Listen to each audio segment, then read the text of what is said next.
ಅದರ ನೆಲದಲ್ಲೇ ಹಿಡಿದಿರಬೇಕಾಗಿತ್ತು ಅಂದರೆ ಕರ್ಗ್ ದ್ವೀಪವನ್ನು ಕಸ್ಕೋಬೇಕು ಅಂತ. ಹೋರ್ಮುಸ್ ಏನು ಜಲಸಂಧಿದ ಅಲ್ಲಿಂದ ಕೈಯಲ್ಲಿ ತೆಗೆದುಕೊಂಡ್ಬಿಟ್ಟದು ಇರಾನ್, ಅಲ್ಲಿ ಮುಂದೆ ಹೋಗ್ಲಿಕ್ಕೆ ಕೊಡ್ತಾರೆ. ಕೇವಲ 5 ದೇಶಗಳು ಕೊಟ್ಟದ್ದು.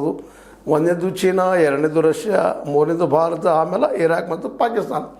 ಇವುಗಳಿಗೆ ಮಾತ್ರ ಹೋಗೋದಕ್ಕೆ ಕೊಟ್ಟದ, ಉಳಿದವ್ರಿಗಿಲ್ಲ. ನೋವೇ ಎಲ್ಲರಿಗೂ ಹಾಯ್ದು ಬಂದು ಅಲ್ಲಿ ಬರಬೇಕಾದ್ರೆ ಯುದ್ಧನ ಮಾಡಬೇಕು. ಅದನ್ನು ಮಾಡೋದ್ರ ಸುಲಭದ ಕೆಲಸ ಅಲ್ಲ. ಅಮೆರಿಕೆಗೆ ಈಗಾಗಲೇ ಗೊತ್ತೂ ಆಗ್ಯದ.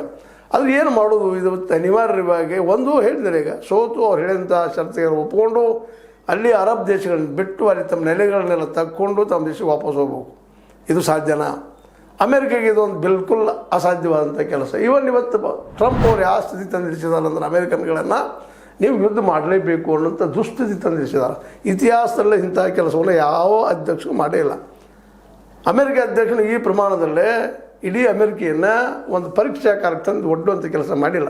ಈ ಸಲ ಟ್ರಂಪ್ ಅವ್ರು ಮಾಡಿದ್ರು. ಹೀಗಾಗಿ ಈ ಸಲ ಡೂ ಆರ್ ಡೈ ಇಲ್ಲಂತೆ ವಿಶೇಷವಾಗಿ ಕಾಂಗ್ರೆಸ್ನಲ್ಲಿ ಅಂದರೆ ಈ ಒಂದು ವೈಟ್ ಹೌಸ್ನಲ್ಲಿ ಇವರು ವಿರೋಧಿಗಳು ಹೆಚ್ಚಾಗ್ತಾ ಇದ್ದಾರೆ ದಿನದ ದಿನಕ್ಕೆ.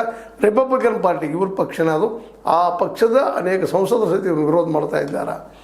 ಇದು ತಪ್ಪು ಹೆಜ್ಜೆ ಇಟ್ಟಿದ್ದಪ್ಪ, ಇದು ನಮ್ಮನ್ನೆಲ್ಲ ನುಗ್ಗಿಸಿದ್ದೀನಿ ಎಲ್ಲೋ ಅಂತೇಳಿ. ಅದಕ್ಕಾಗಿ ಇವತ್ತು ಅನಿವಾರ್ಯ ಆಗ್ಯದ. ಅದಕ್ಕಾಗಿ ಇರಾನದ ಜೀವ ಎಲ್ಲದಪ್ಪ ಅಂತಂದ್ರೆ ಕರ್ಗ್ ದ್ವೀಪದಲ್ಲಿದೆ. ಅಲ್ಲಿದ 90% ಅಲ್ಲಿದ ಏನು ಎಣ್ಣೆ ಬರ್ತದೆ ಅಥವಾ ಗ್ಯಾಸ್ ಬರ್ತದೆ ವಿದೇಶಗಳು ರಫ್ತು ಮಾಡಿ ಇವತ್ತು ಈ ಹಂತಕ್ಕೆ ಬಂದದ. ಅದನ್ನು ಕಸ್ಕೊಳ್ಬೇಕು ಅನ್ನುವಂಥ ಒಂದು ಧೈರ್ಯದ ಹೆಜ್ಜೆಯೋ ಹುಚ್ಚು ಸಾಹಸದ ಹೆಜ್ಜೆಯೋ ಟ್ರಂಪ್ ಅವ್ರು ಮಾಡಿದಾರಂತೆ.